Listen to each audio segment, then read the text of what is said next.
Aleluya, buenos días, que Dios los bendiga. Emanuel, Dios con nosotros. Dígale a su vecino ahí, Emanuel, Dios con nosotros. A su esposa, dígale a su Emanuel, Dios con nosotros. ¿Cuántos recuerdan la prédica de el título de la semana pasada? A ver, alguien que diga el título. ¿Cuál era el título? El tesoro. Correcto, el tesoro. Ahora vamos a ver el título del mensaje de hoy. Las dos armas. ¿Cuál es el título? Las dos armas. Así que, Padre, en el nombre de Jesús consagramos esta palabra hoy delante de tu altar, y que seas tú hablando a nuestras vidas, a nuestros corazones, y trayendo revelación en el nombre de Yeshua el Mesías. Amén y amén. Armas hay muchas, pero hoy quiero enseñarles de dos armas que no sabíamos o no teníamos claro que eran armas. Pero para saber de las armas de Dios, de las armas espirituales, primero debemos saber quiénes somos. Es lo primero que tenemos que tener claro, quiénes somos. Y usted tiene que entender, y ya lo hemos enseñado muchas veces, que nosotros somos hijos de Dios.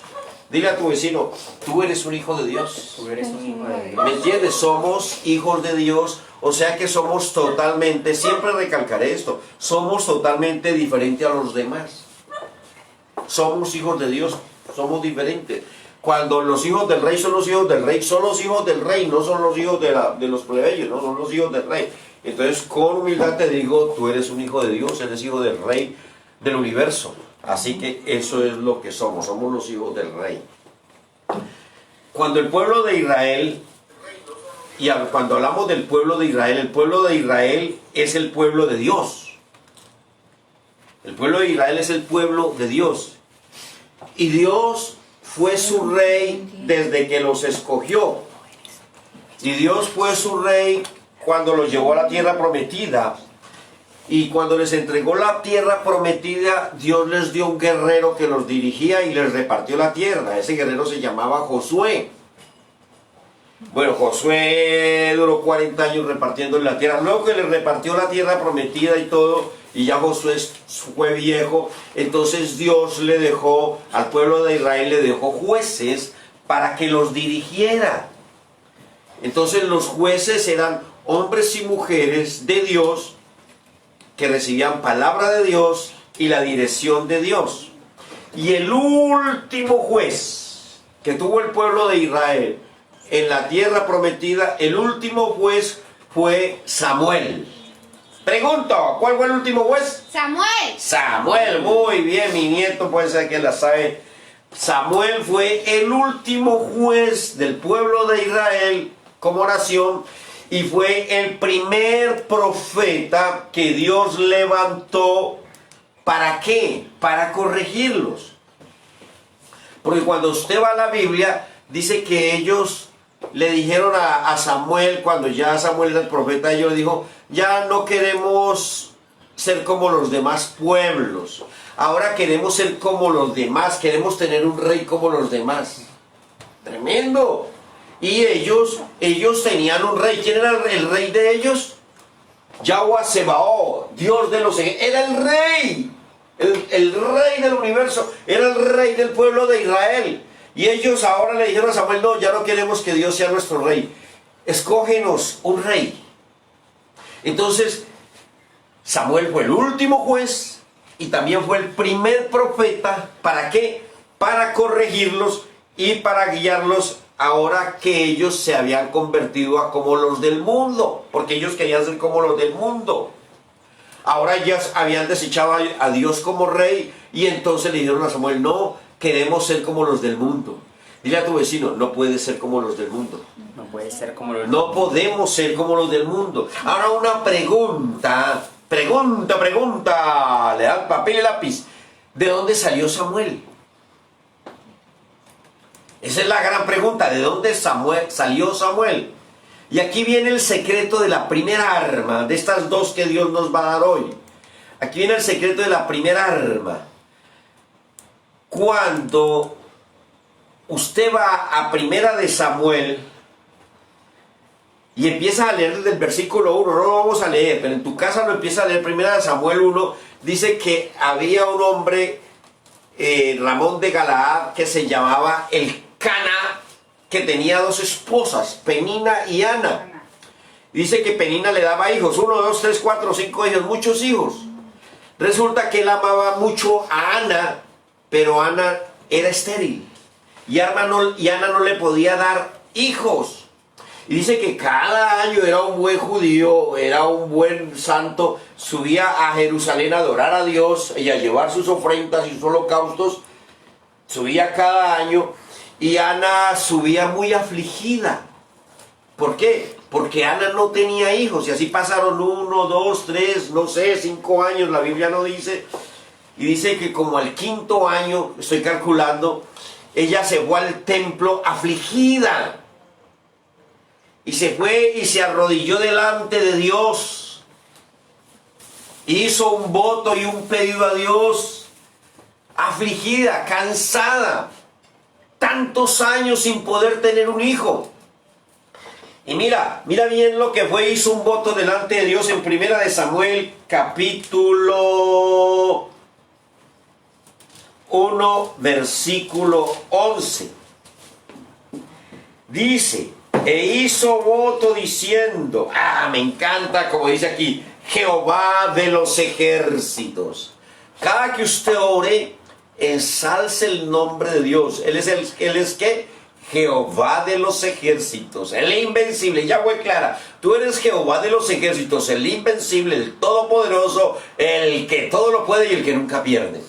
Le dijo, hizo voto diciendo, Jehová de los ejércitos, si te dignares mirar a la aflicción de tu sierva, y te acordares de mí, y no te olvidares de tu sierva, sino que le dieres a tu sierva un hijo varón. Vino el pedido bien claro, un hijo varón. Yo lo dedicaré a Jehová todos los días de su vida, y no pasará navaja sobre su cabeza. ¡Qué tremendo! Ya afligida y cansada fue y le dijo, Señor, Jehová de los ejércitos, dame un hijo varón. Y es más, te prometo que si me das ese hijo varón no será para mí, sino que será para ti. Será consagrado, será santo y apartado solo para ti. Dile a tu vecino, y Dios la escuchó. Y Dios la escuchó. ¿Me entiende? Dios la escuchó y quedó en embarazo. ¿Qué te quiero decir con eso? Dios escucha tu pedido. Amén. Vamos, dile a tu vecino ahí, Dios escucha tu pedido. Dios escucha tu ¿Me entiende? Yo quiero que quede claro en esta parte. Dios escucha tu pedido y hará realidad tus sueños, por locos que te parezcan, por imposible que te parezcan. Amén. Y dice que Dios la escuchó y le dio un hijo. Y dice la Biblia que le puso por nombre Samuel. ¿Y tú sabes qué significa la palabra? El nombre Samuel significa pedido a Dios. Y no me lo están preguntando, pero llevo de un mes para acá que he estado orando y más metido con Dios. Yo decía, Señor, cuando nació mi hijo Jaco, yo hubiera sabido más Biblia, no le hubiera puesto mi nombre Jorge, sino que le hubiera puesto Samuel. ¿Por qué? Porque yo se lo pedí a Dios. Él fue pedido a Dios. Entonces ella le puso Samuel, que significa pedido a Dios. Y aquí viene lo tremendo. Ella empezó a criar a su hijo. 1 año, 2 años, 3 años, 4 años, 5 años, 6 años. Más o menos 6, 7 años. La Biblia no dice. Cuando ya tenía 5, 6, 7 años, se fue con su hijo a Jerusalén. Y se fue al templo donde el sumo sacerdote. Y le dijo, sacerdote, aquí está el hijo por el cual yo oraba y yo lo consagré para Dios. Aquí vengo a dejártelo. ¿Escuchaste lo que dije? La mamá llevó al niño del alma, a su único hijo, lo llevó al templo, lo bañaba todos los días, le hacía el desayuno todos los días, le daba de comer todos los días, lo vestía y fue y le dijo, hijo, ya no me perteneces, y fue y lo entregó al templo. Yo te hago una pregunta, ¿cómo se sentía ese niño? ¿Qué pasó con mi mamá? Ahora te hago una pregunta, ¿cómo se sentía la mamá? Usted que es mamá, hágase esa pregunta. Y fue y lo llevó al templo y le dijo, sacerdote, aquí te lo dejo porque yo le prometí a Dios que era para Dios y aquí vengo a cumplir. Y el niño, mamá, ¿y te vas y cuándo nos volvemos a ver? Dice la Biblia que cada año ella subía a llevarle una túnica nueva. Cada año la veía, cada año, nunca más veía a su hijo. Lo dejó en el templo para Dios, porque él fue consagrado para Dios. Resumo aquí una parte, y Dios le dio como 6 hijos después a ella. Diga, cuando yo soy fiel, Dios me multiplica más de lo que pido. Cuando ¿Me yo soy entiende? fiel, Dios me multiplica. Entonces, ¿qué más pasó? de lo que pido. Le hago una pregunta. ¿Fue fácil para Samuel desprenderse de su madre? No. Ahora le hago otra pregunta. ¿Tú crees que fue fácil para Samuel cuando llegó al templo? Porque usted lo puede ver muy bonito. Uy, se quedó en el templo con el sumo sacerdote y con los hijos de los sacerdotes. Déjeme decirle, los hijos del sacerdote Elí eran mala gente, dice la Biblia. No eran buenos hijos. Ellos cogieron a Samuel como el sirviente. Me imagino que lo pusieron a barrer la casa, el templo, a limpiar paredes. Era el empleado de ellos. Es más, no le dieron habitación para dormir, porque así dice la Biblia. Ellos no le dijeron, entonces esta habitación para Samuel. No, señor Samuel, vaya a duerma allá. ¿Dónde es que guardan el arca del pacto de Dios? Allá en la bodega. Bueno, allá, entonces le abrieron donde estaba el arca del pacto de Dios, le abrieron un pedacito y le tendieron una cama, y él dijo que duerma allá en la bodega. Él no va a dormir aquí en la casa, que duerma allá en la bodega. Entonces, el niño Samuel, desde niño, le tocaba dormir donde estaba el arca de Dios. Ellos lo hicieron despreciándolo, pero lo que ellos no entendían, diga conmigo, lo que ellos no entendían, vacina esta parte, lo que ellos no entendían era que el niño Samuel dormía en la misma presencia de Dios. ¡Ay, ay, ay, ay, ay! El niño Samuel dormía ¿dónde? En la misma presencia de Dios. Los hijos del sumo sacerdote lo despreciaban, sí, pero Dios no había escogido a Samuel. Y lo más tremendo es que Samuel, siendo un niño, escúcheme bien, siendo un niño, pues de 8 años, 7 años, siendo un niño, Dios le comenzó a hablar. Vamos, dile a tu hijo que tienes allí, a tu niño de 2, 3, 5, 7 años, dile, Dios te va a comenzar a hablar. Dios te va a comenzar a hablar. ¿Me entiendes? Siendo un niño, Dios le comenzó a hablar a Samuel. Primera de Samuel, capítulo 3. Vamos a leer desde el 1 hasta el 15.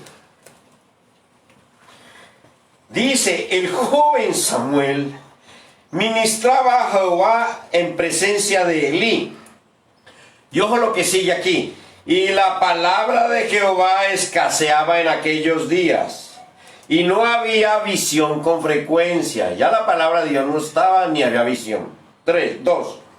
Y aconteció un día que estando Elí acostado en su aposento, el sumo sacerdote, cuando sus ojos comenzaban a oscurecerse de modo que no podía ver, ya estaba muy viejito. 3. Samuel estaba durmiendo en el templo de Jehová, allá donde lo tiraron los hijos de Elí, donde estaba el arca de Dios. Y antes que la lámpara de Dios fuese apagada, porque apagaban la luz, Jehová llamó a Samuel, y él respondió, heme aquí. Y corriendo, luego a Elí le dijo, heme aquí, ¿para qué me llamaste? Y Elí le dijo, yo no te he llamado, vuelve y acuéstate. Y él se volvió y se acostó. 6. Y Jehová volvió a llamar otra vez a Samuel. Y levantándose Samuel, vino a Elí y dijo, heme aquí, ¿para qué me has llamado? Y él dijo, hijo mío, yo no he llamado, vuelve y acuéstate. Van 2. 7. Y Samuel no había conocido aún a Jehová, ni la palabra de Jehová le había sido revelada. Jehová pues llamó la tercera vez a Samuel. Jehová pues llamó la tercera vez, diga el nombre de su hijo ahí. Salvatore, Matías, Brian, Breiner, Rosita, Manuela, Manuel, Samuel, diga el nombre de su hijo. ¿Me entiende? Y Samuel no había conocido a una joven, la palabra de Jehová se había sido revelada.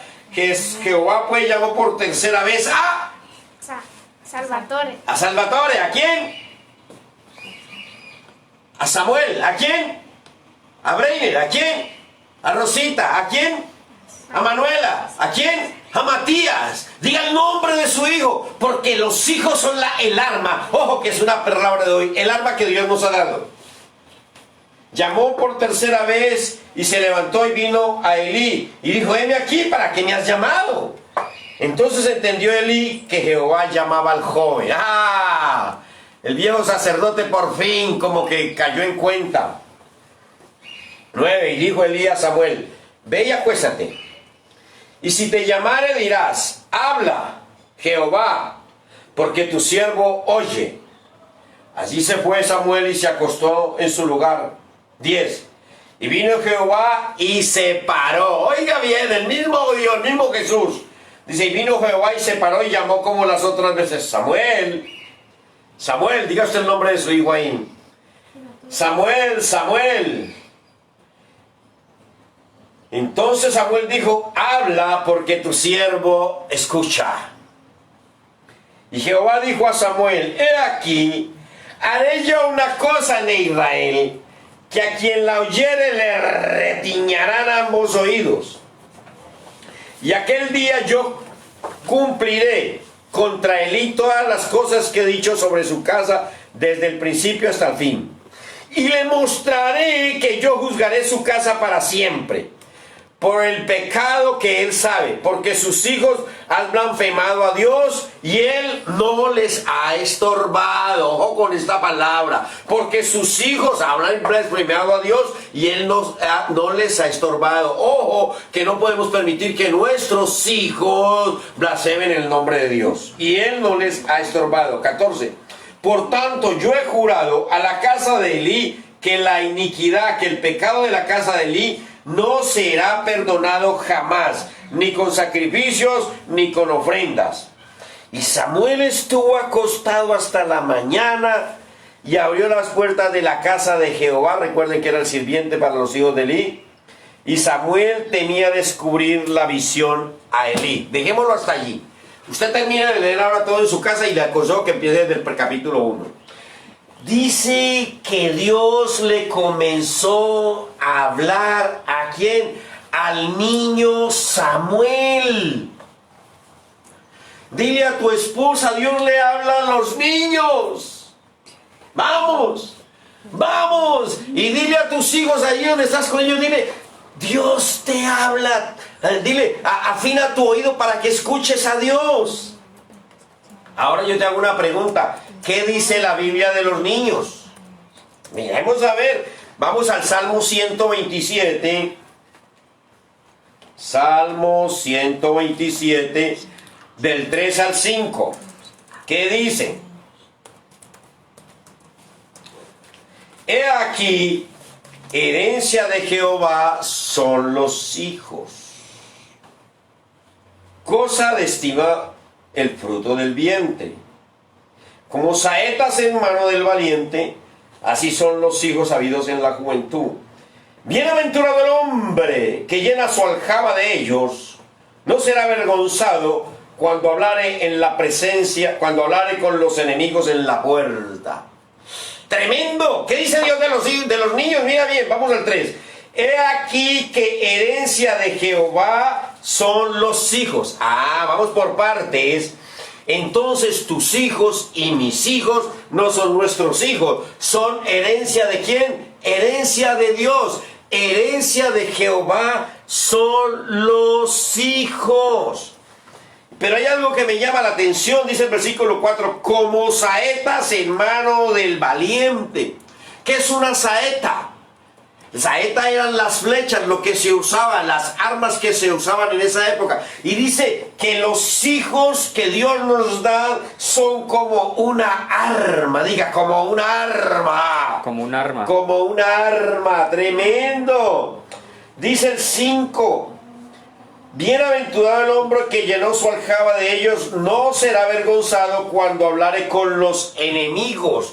O sea, que según la Biblia, los niños son la herencia de Dios, son las armas contra los enemigos, o sea que los niños son un arma muy especial de parte de Dios para ti. ¡Vamos! Amén. Dile a tu esposa, nuestros hijos son un arma que Dios nos ha regalado. Amén. Amén. Amén, amén, son un arma. Que los niños son muy especiales para Dios.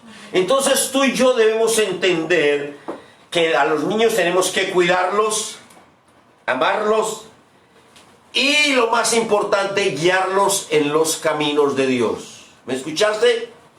¿Qué tenemos que hacer con nuestros hijos? Cuidarlos, amarlos y guiarlos en el camino de Dios. Porque dice la Biblia por allá en Proverbios 22:6, dice: corrige al niño en tu camino, y aun cuando fuere viejo, no se apartará de él. Entonces usted tenga claro que los niños son el poder de Dios para nosotros. Vamos, dile a tu esposa y abrazo, dile: mi amor, nuestros hijos son armas, son un poder de Dios que Dios nos ha dado.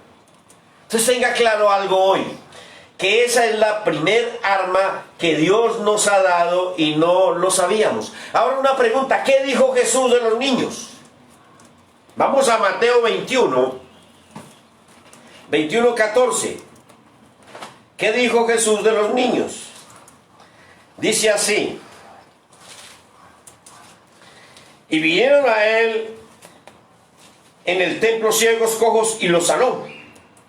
Pero los principales sacerdotes y los escribas, viendo las maravillas que él hacía, y a los muchachos, a los niños, a los jovencitos, clamando en el templo y diciendo: ¡Hosana al Hijo de David!, se enojaron y le dijeron: oye, Jesús, lo que esos dicen. Y Jesús les dijo: sí, ¿nunca leísteis?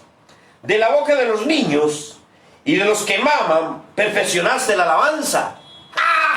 Eso le digo, claro, los escucho todo ese mundo de niños, todos esos jovencitos diciendo: bienaventurado, oh, sana el que viene en el nombre del Señor. Le dijo, y se enojaron los escribas, los sacerdotes, los religiosos: no escuchan. Le dijo: sí, nunca leísteis, de la boca de los niños y de los que mamas perfeccionaste la alabanza. ¿Perfeccionaste qué? La alabanza. Mire bien cómo es Dios de perfecto. En nuestra congregación, nuestro nieto canta hace por lo menos un año. No fue plan, no fue idea, él solo se fue metiendo, Dios lo fue metiendo. Y dice que la alabanza de los niños es poder de Dios. ¿Es poder de qué? De Dios. Y Jesús lo dijo. ¿Y dónde dice eso? Algo que quiero que aprendas aquí un segundo. No existe ni Nuevo Testamento ni Antiguo Testamento. Escúcheme bien. No hay Antiguo Testamento ni Nuevo Testamento. La Biblia es una sola. Dígale a su vecino: la Biblia es una sola. ¿Por qué? Porque, escúcheme bien, en el Antiguo Testamento está escondido el Nuevo Testamento. Con eso predicó Jesús, Pablo, Juan y todo, porque el Nuevo Testamento no existía. Y en el Nuevo Testamento está escondido ¿qué? El Antiguo Testamento. Digan: la Biblia es una sola. Aquí Jesús lo tenemos en el Nuevo Testamento. Y dijo: ¿no habéis leído? ¿Dónde lo habían leído? Salmo 8:2. Miremos a ver qué dice Salmo 8:2. Dice así Salmo 8:2: de la boca de los niños y de los que maman fundaste la fortaleza a causa de tus enemigos, para hacer callar al enemigo y al vengativo. ¡Qué palabra tan tremenda! De la boca de los niños y de los que maman, o sea, de los bebés, dice: fundaste la fortaleza. Tremendo. ¿De dónde es que Dios levanta la... ¿Qué es una fortaleza primero? Una fortaleza es algo poderoso, grueso, que no le penetran las balas, que no penetran los cañones. Eso es una fortaleza. Y dice que de la boca de los niños y de los bebés Dios fundó ¿qué? La fortaleza. Algo impenetrable, tremendo. ¿De la boca de quién? De los niños y de los bebés. Y aquí tengo algo que lo saqué y lo escribí. En la Biblia King James, la misma cita dice así: de la boca de los bebés y de los niños de pecho has mandado fuerza por causa de nuestros enemigos, para poder destruir al contrincante y al vengador. ¡Ay, ay, ay, ay, ay! Así que yo no sabía que yo tengo 4 hijos y ahora tengo 6 nietos y un bisnieto. O sea que tengo un poco de armas. ¿Cuántos hijos tienes? Dile a tu esposa, esas son nuestras armas, ¿me entiende? Dice que de ellos los usa, ¿para qué? Para destruir al contrincante y al vengador. Para destruir a tus enemigos. Dile a tu esposa, nuestros hijos, sin nosotros saberlo, cuando ellos cantan, cuando ellos adoran, están destruyendo a nuestros enemigos. Lo dice la Biblia, no es una locura mía. Y voy a leértelo en la Biblia, traducción lenguaje actual. Algún amigo mío por allá que yo le regalé esa Biblia. En la traducción lenguaje actual dice así: con las primeras palabras de los niños más pequeños y con los cantos de los niños mayores, has construido una fortaleza por causa de tus enemigos. Así has hecho callar a tus enemigos que buscan venganza. ¡Ay, ay, ay! Entonces mira bien, quiero decirte algo. Los niños son un arma que tú y yo no sabíamos que existía y que son poder de Dios. Que un niño cuando balbucea, Dios lo está escuchando. Tú no sabes lo que está diciendo el bebé, pero Dios sí. Y Dios usa a esos bebés para destruir al enemigo. Dice que la alabanza de los jóvenes, de los niños, déjeme decirle algo. Invierta en su hijo.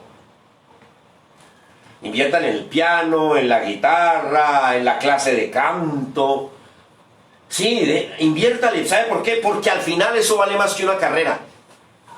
Si su hijo aprende a cantar como se debe ser, si usted le invierte en eso, déjeme decirle que aparte de que dice lo natural, que la música da más sabiduría, su hijo lo más tremendo es que siempre va a ser un tremendo adorador de Dios. Y los adoradores tienen el poder de Dios. Amén. Como les decía, mi hijo Jaco fue pedido a Dios. Y él desde pequeño lo metía a la Universidad del Valle, a una clase de música. Todos los días tenía que ir a música. Todos los días. Me tocó comprarle piano. Fue una inversión. Aprendió a tocar piano, guitarra, batería. Y no es para ensalzarlo, sino para enseñarte que hay que invertir en los hijos. Dice que la alabanza de los niños destruye al enemigo. Así quieres destruir cualquier enemigo que tenga, enséñale a tu hijo a cantar. Inviértele. Págale un buen profesor. Cómprale un buen piano. Y insístele, una guitarra, una batería, una flauta, no sé, pero insístele. Déjame decirte que eso te va a traer más bendición que cualquier cosa. Sí, mucha, mucha bendición. La alabanza, dice de los niños. ¿Sabe qué significa la palabra alabanza? Diga conmigo, fortaleza. Sí, lo leímos al comienzo. Fortaleza es algo impenetrable. O sea que cuando un niño canta, ay, ay, ay. Cuando tu hijo empieza a cantar en tu casa, se empieza a levantar alrededor de tuyo, ¿qué? Una fortaleza impenetrable y que el enemigo no te puede tocar. ¿Amén? Amén. ¿Quedó clara la primera arma? Amén. La primera arma son los niños. Segunda arma. La segunda arma, yo la llamo la superarma. Se llama el Espíritu Santo. ¿Cómo se llama? El Espíritu Santo. El Espíritu Santo. ¿Y quién es el Espíritu Santo? Diga conmigo, el Espíritu Santo es Dios en su poder. ¿Quién es el Espíritu Santo? El Espíritu Santo es Dios en su poder. Es el Dios invencible. El Espíritu Santo es Jesús sin limitaciones. Jesús todopoderoso. Y el Espíritu Santo es el que nos ayuda a caminar en santidad. Vamos, dile a tu vecino, el Espíritu Santo es el único que nos puede ayudar a caminar en santidad. El Espíritu Santo es el único. ¿Sí me entiende? Sin el Espíritu Santo no vamos a andar en santidad, eso ténganlo claro. Si tú no tienes al Espíritu Santo, te vas a desviar muy fácil a la derecha o a la izquierda, muy fácil, porque sin el Espíritu Santo estamos perdidos. Es el único que nos ayuda a caminar ¿en qué? En santidad. El Espíritu Santo es el único que te va a llenar del amor de Dios, del verdadero amor. El Espíritu Santo es el que nos hace, escúcheme bien, es el que hace realidad las promesas de Dios. Ah, tremendo. Ojo que estamos aprendiendo la segunda superarma. El Espíritu Santo es el único, dile a tu vecino, es el único, dile, es el único que puede hacer realidad las promesas de Dios para que puedas caminar en victoria y en la perfecta voluntad de Dios en esta tierra. Si es con el Espíritu Santo, como dice en la Biblia, no es con espada, no es con la sabiduría del mundo, no es con lo que yo creo, no es con lo que a mí me gusta, no, la Biblia dice, no es con espada ni con ejército, sino con mi Espíritu Santo. Amén. Pregunta, ¿y dónde lo encuentro? Ay, ay, ay, vamos, dile a tu esposa o a tu vecino, ¿dónde lo encuentro? Vamos, pregúntale allá al otro, dile, ¿dónde encontramos al Espíritu Santo? ¿Dónde encontramos? Porque es que sabemos muchas cosas de la Biblia. Pero, ¿dónde está el Espíritu Santo? ¿Dónde lo encuentro? Si está escribiendo, escriba ahí. Lo primero para encontrar al Espíritu Santo lo vamos a encontrar en el silencio. ¿Me escuchaste? ¿Dónde lo vamos a encontrar? En el silencio. Y cuando queramos buscar del Espíritu Santo, tienes que apagar el televisor, el internet, el Facebook, el celular y todas las locuras. ¿Dónde encontramos al Espíritu Santo? En el silencio. ¿Dónde? En el silencio. ¿Dónde más encuentro al Espíritu Santo? Porque no solo en el silencio.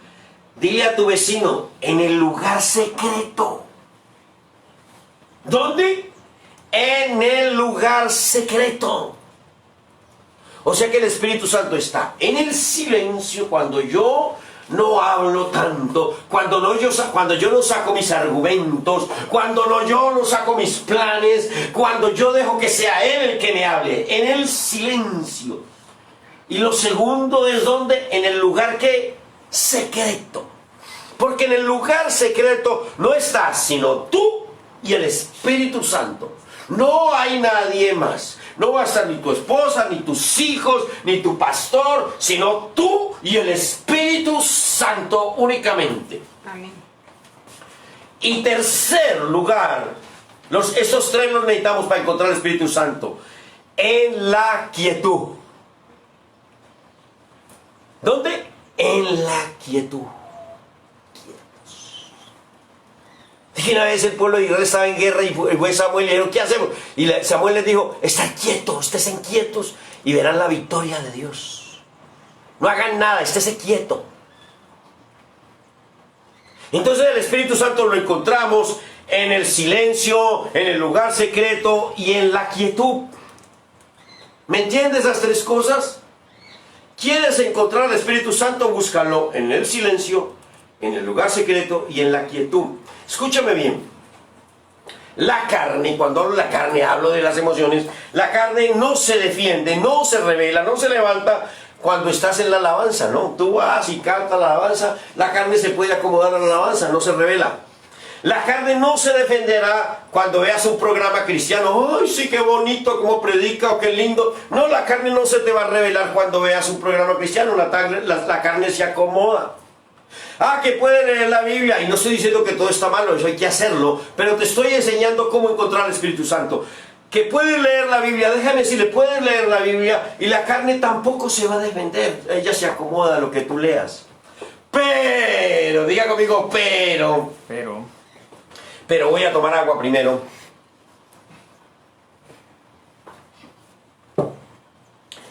Pero, cuando comienzas a buscar a Dios en espíritu, en verdad, con pasión y con locura, la carne comenzará a defenderse y a revolcarse. ¿Cuándo? Cuando de verdad te dispones a buscar a Dios con pasión, con locura. Entonces la carne empieza a revolverse, empieza a defenderse. ¿Por qué? ¿Por qué? Porque es en la búsqueda del Espíritu Santo que la carne se muere. Cuando empiezo a buscar al Espíritu Santo, en espíritu y en verdad, la carne se empieza ¿qué? A morir. Dile a tu vecino, cuando buscas al Espíritu Santo, cuando buscas a Dios de verdad, con locura y con pasión, la carne se empieza a morir. Y la carne no quiere morirse. No, la carne no quiere morirse. Entonces, si tú empiezas a buscar, escúchame bien, si tú empiezas a buscar a Dios en espíritu y en verdad, la carne no va a querer morirse. Entonces, como ella no se quiere morir, empieza a despertarte las emociones. ¿Empieza qué? A despertarte las emociones, a despertarte la lógica, a despertarte lo natural. ¿Por qué? Porque estás buscando al Espíritu Santo. Porque estás buscando a Dios en espíritu y en verdad. Entonces eso mata la carne, mata la carne. Y la carne no quiere morir. ¿Quién quiere morir? Nadie. La carne no quiere morir. No. Este man está buscando a Dios. Va al lugar secreto. Va en silencio. Clama a Dios. Está entregado a Dios. Está quieto. No quiere defenderse. Y no quiero morir. Entonces le despierta las emociones, la lógica, la carnalidad. Tú tienes que entender entonces que tú eres espiritual. Dile a tu vecino, tú eres espiritual. Y muévete en el poder del Espíritu Santo. ¿En qué nos tenemos que mover? En el poder del Espíritu Santo. No en el poder de la carne. No, Señor. No es en el poder de la carne, sino en el poder del Espíritu Santo. No en lo que dice la lógica. No es lo que dice todo el mundo. Es que ahora se usa así, ahora se hace así, ahora se hace así. No. Nosotros somos diferentes. Diga, nosotros somos hijos del Rey. Nosotros tenemos un reino. Nosotros nos movemos según las reglas de nuestro Rey. Y nuestro Rey dice que somos espirituales. Amén. Entonces nos tenemos que mover como hombres y mujeres espirituales. Somos espirituales en un cuerpo de carne y hueso con un alma, pero somos espirituales, no carnales. Dile a tu vecino, entiende que eres espiritual y no carnal. ¿Qué dice Jeremías 29:13? Vamos a mirarlo, a ver, un minuto. Jeremías 29:13. Dice así, desde el 12. Entonces me invocaréis y vendréis y oraréis a mí y yo os oiré. 13. Y me buscaréis y me hallaréis, porque me buscaréis de todo vuestro corazón. ¡Qué tremenda palabra!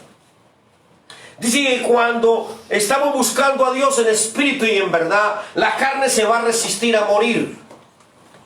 Las emociones se van a despertar.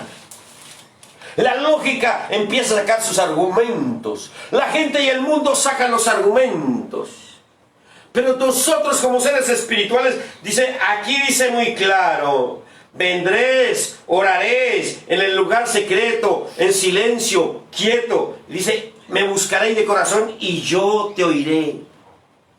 Y yo te oiré porque lo vas a buscar de corazón. Yo quiero que tengas claro hoy, si lo buscas, lo vas a hallar, porque está escrito y eso es una garantía. Vamos, dile a tu vecino, si lo vas a buscar, lo vas a encontrar, porque es una garantía, está escrita en la palabra de Dios, que lo vas a hallar. ¿Qué es lo que dice Mateo 6? Mateo 6:6, me encanta porque dice 6:6. Por eso no se me olvida esa cita. Mateo 6:6 dice: mas tú cuando ores, entra en tu aposento y cerrada la puerta, ora a tu Padre que está en secreto, y tu Padre que ve en lo secreto te recompensará en Público. público. El lugar secreto. ¿Y qué dice el Salmo 46:10? Dice así el Salmo 46:10: estad quietos. Tremendo. Primero es en el lugar secreto y lo segundo dice: estad quietos y conoced que yo soy Dios, y seré exaltado entre las naciones, enaltecido seré en la tierra. ¿Cómo dice Dios que debemos estar qué? Quietos. Es en la quietud donde Dios se manifiesta, y es en la quietud donde Dios nos trae la revelación. Dile a tu vecino: la revelación vendrá en la quietud. La dirección vendrá en la quietud. La relación vendrá en el lugar secreto. Amén. Déjame decirle algo. ¿Y sabes qué es lo más difícil? La quietud. Lo más difícil es acallar el alma, acallar las emociones, acallar los sentimientos y acallar al mundo que nos enloquece con sus consejos. Pero hoy yo no estoy diciendo, te estoy enseñando el arma ultra secreta más poderosa, el Espíritu Santo. Y cuando tú estás con Él, cuando empiezas a buscarlo de verdad, déjame decirle, la carne empieza a morir. Vamos, dile a tu vecino: cuando tú estás en el lugar secreto, cuando tú estás en silencio y quieto, la carne se empieza a morir. Me encanta eso. Es como si la sacaras del congelador de la nevera y la dejaras al aire libre. Se empieza a morir. Pero, diga conmigo, pero tu ser espiritual comienza ¿qué? A crecer. Y te haces un gigante espiritual poderoso e invencible. ¿Me entiende? ¿Y por qué la carne empieza a morir? Diga conmigo: porque a la carne no le gusta esperar. ¿Cómo digo, pastor? A la carne no le gusta esperar. Entonces, cuando tú buscas al Espíritu Santo, se debe aquietar la carne. Debes estar en el lugar secreto, en silencio y en oración. Y ahí es donde está el poder de esta segunda arma, que se llama ¿cómo? El Espíritu Santo. Y aquietar el alma es la parte más difícil. Les voy a decir que no es fácil, pero no imposible. Porque cuando tú empiezas a quedarte en el lugar secreto, en silencio y en quietud, entonces la carne empieza a moverse, te empieza a traer temores, te empieza a traer preocupación, te empieza a traer caos interior, empieza a tener una guerra en tu mente, en tus pensamientos, en tus sentimientos. Pero, diga conmigo, pero si encontramos al Espíritu Santo, seremos victoriosos. Y solo lo vamos a encontrar en el lugar secreto, en silencio y en quietud. No más. Ahí está el Espíritu Santo. Y cuando encontramos al Espíritu Santo, ahí se quedan todas nuestras cargas. Dile a tu vecino: ahí se quedan todas tus cargas, ahí se quedan todos tus problemas, ahí se quedan toda la locura que te tenía atollado. Y entonces, ahora sí andamos confiados en el Espíritu Santo. Déjeme decirle algo. Confiados en el Espíritu Santo, pero meditando. Dile a tu vecino: pero meditando. Meditando en la palabra de Dios. Meditando en lo que hizo Jesús en la cruz. Sí, meditando en eso. Entonces, cuando encuentras al Espíritu Santo, Él te va a dar revelación. Déjame decirle, puedes tener la palabra de Dios, Puedes predicar, puedes cantar, puedes orar, puedes tener todo eso. Pero si no tienes al Espíritu Santo, no tienes nada. ¿Me entendiste lo que dije? Puedes tener la palabra, puedes ser profeta, puedes cantar, puedes predicar, puedes orar, puedes ayunar, puedes hacer todo eso, y hay que hacerlo, no digo que es malo, pero si no tienes al Espíritu Santo, ¿qué pasa? ¿No tienes qué? No tienes absolutamente nada. Así que quiero dejarlos con esta palabra que Dios nos ha regalado hoy. Dos armas que no sabíamos que existían. Y mira lo tremendo, los niños, la primera arma, los niños, no los valoramos, no entendíamos porque no hemos leído la Biblia, ni hemos meditado en lo que dice ella, ni hemos tenido la revelación. La Biblia dice que los niños y aún los bebés son los que Dios escucha. Y a través de ellos, de lo que ellos dicen, hablan, cantan o hacen con su boca, Dios levanta ¿qué? Fortalezas a tu alrededor para que el enemigo no te toque. Así que tienes que entender que los niños son muy importantes. Tú que los tienes. Y si no los tienes, los que no los tienen los van a tener. Yo quería tener muchos hijos. Gloria a Dios, me dio 4. Yo que tenía unos 6 quería. Sí. Y tú vas a Israel, los matrimonios mínimo de 6 no bajan, ahí para arriba. ¿Por qué? Porque es que los hijos son un arma poderosa. Y la segunda arma es el Espíritu Santo. Y recuerda que hoy has aprendido dónde lo vas a encontrar. ¿Dónde lo vas a encontrar? En el silencio, en el lugar secreto y en la quietud. ¿Qué significa eso? Es como una persona puede tener la bomba más poderosa del mundo, la bomba atómica. Tiene la bomba atómica, tiene el avión para cargarlos o los barcos. Pero no le sirve de nada si no tiene con qué dispararlo. Y el que tiene el poder para dispararlo es el presidente allá en algo secreto. Es el único. Lo mismo pasa en nuestra vida. Podemos tener todas las cosas, pero si no nos esforzamos por tener al Espíritu Santo, no tenemos nada. Postdata. Empieza a buscar tu lugar secreto. Aquieta tu alma y tu espíritu.